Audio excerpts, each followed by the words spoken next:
Tamanna group of કંપનીઝના honour કાસિમભાઈ જીભાઈને વિનંતી કરીશ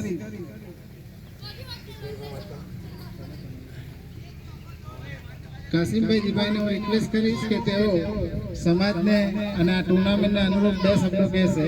જનાબ કાસિમભાઈ જીભાઈ સાહેબ.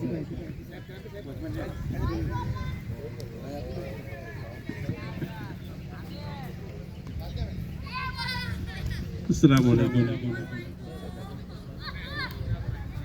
सादीवान समाज ट्रस्ट आयोजित टूर्नामेंटના આજના આ ઓકેઝન પ્રસંગે ઉપસ્થિત સાદીવાન સમાજના આગેવાનો, મુરબ્બીઓ અને સમાજના નવયુવાન ક્રિકેટર મિત્રો અને આમંત્રિત મહેમાનો, ખાસ કંઈ વધારે કહેવાની જરૂર જણાતી નથી કે નફીસભાઈ આપણી વચ્ચે હાજર છે, તો ઇન્શાઅલ્લાહ એમની પાસે આપણે સાંભળીશું. ખરેખર મેન ઇન્ટેન્શન્સ અને આજના કે મેન આયોજન તો એમના માટે જ છે, તો આપણે એમને સાંભળીશું. તો આસિફભાઈનો એ મેસેજ આવેલો કે ભાઈ સમાજનો પ્રોગ્રામ છે અને આવવાનું છે, તો સમાજના નામ પર જ્યારે જ્યાં પણ જે કોઈ પ્રોગ્રામ થતા હોય તો ત્યાં જવાનું અવશ્ય હું ચૂકતો નથી. કે જ્યારે જે પણ કોઈ પણ સમાજ હોય, સમાજના માટે, કોમના માટે જે કોઈ મહેનત કરી રહ્યા છે, કોશિશ કરી રહ્યા છે, બહુ સારી વાત છે. આ સાદીવાન સમાજનું આ લગભગ 3-4 વર્ષથી હું એનો સાક્ષી છું, જોઈ રહ્યો છું. અને એનું જે કંઈક રિઝલ્ટ છે કે ભાઈ સમાજના ઉત્થાનના માટે કોશિશ કરવામાં આવી રહી છે, મહેનત કરવામાં આવી રહી છે. સમાજ એક પ્લેટફોર્મ પર આવે, સમાજના નવયુવાનો એક જગ્યાએ ભેગા થાય, રસપરસ એકબીજાને ઓળખે અને સમાજમાં પ્રગતિ થાય, તો એના માટેનો એક ઉદ્દેશ્ય છે અને એક બહુ સારું ઉદ્દેશ્ય છે. હવે એનો રિઝલ્ટ કંઈક જરૂરી નથી કે તરત ને તરત મળી જાય. સાદીવાન સમાજના આગેવાનો અલ્હમ્દુલિલ્લાહ ધીમે ધીમે મક્કમતાપૂર્વક આગળ વધી રહ્યા છે, તો એક દિવસ ઇન્શાઅલ્લાહ એનું પરિણામ જોવા મળશે.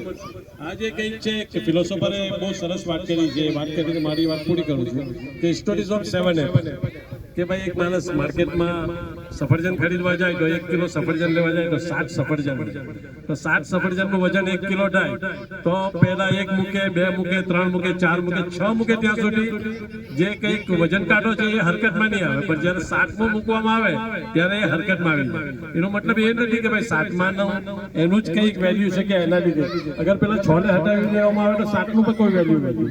એટલે આ તમારી ગણતરી અત્યારે જે શરૂઆત જે છે એ સ્ટોરીઝ ઓફ 7 એપલમાં છે, કે અત્યારે તમે શરૂઆતના એપલની ગણતરીમાં છે, તો ઇન્શાઅલ્લાહ કન્ટિન્યુઅસ રહેશો તો અત્યારે ભલે એનું રિઝલ્ટ જોવામાં ના આવે, પરંતુ આગાડી જતા ભવિષ્યમાં ઇન્શાઅલ્લાહ ચોક્કસ એનું રિઝલ્ટ જોવા મળશે અને તે દિવસ ચોક્કસ આવશે જ્યારે આ સમાજ આગળ વધતો ઇન્શાઅલ્લાહ નજર આવશે. એટલે એના માટે જરૂરી છે કે ભાઈ સમાજના ઉત્થાનના માટે પ્રશ્ન એ છે કે ભાઈ સમાજને આગળ કેવી રીતે વધારી શકાય, તો એના માટે કહેવામાં આવે છે કે ભાઈ એજ્યુકેશન ક્ષેત્રે આપણો સમાજ આગળ વધે એના માટે મહેનત કરવામાં આવે. એજ્યુકેશન બહુ જરૂરી વસ્તુ છે. સમાજ છે, સમાજ એ આપણું પ્રતિબિંબ છે. આપણે કેવા છે તેનાથી આપણો સમાજ ઓળખાય છે. આપણે કેવા છે, આપણે હાવભાવ કેવા છે, આપણા ચાલચલન કેવા છે, એનાથી આપણા સમાજનું પ્રતિબિંબ પડે છે.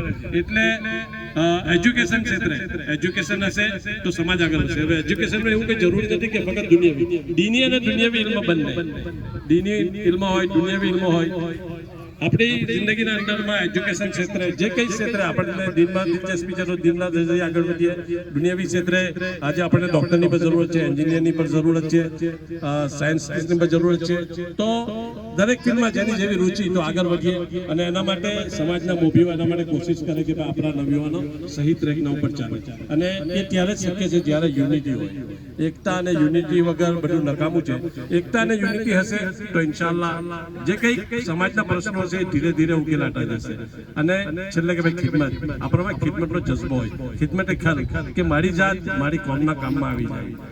અને એક અઝમ અને એક ઇરાદાની સાથે અહીંયાથી જાય કે ભાઈ મારી જાતથી અગર મારા સમાજને કોઈ ફાયદો નહીં પહોંચે તો કંઈ વાંધો નહીં, પણ મારી જાતથી મારા સમાજને નુકસાન ન પહોંચે એનો આપણે ચોક્કસ ખ્યાલ રાખીએ. અને એટલે જ કહેવામાં કહ્યું છે કે સમાજના માટે લખો, સમાજના માટે લડો, સમાજના માટે બોલો. લખી નથી શકતા, લડી નથી શકતા, બોલી નથી શકતા, તો જે લોકો લખે છે, લડે છે, બોલે છે એ લોકોનો સાથ આપો, પરંતુ એ લોકોનું મનોબળ તૂટે એ પ્રમાણે તાટિયા ખેંચવાની પ્રવૃત્તિ હરગીઝ ન કરો. આશા છે કે ઇન્શાઅલ્લાહ એના માટે ભવિષ્યમાં આપણે આગળ વધતા જ રહીશું. મને અહીં બોલાવીને 2 શબ્દ બોલવા માટે જે તક આપવામાં આવી એ બદલ આસિફભાઈનો અને સમાજના મોભીઓનો તમામનો ખૂબ ખૂબ આભાર.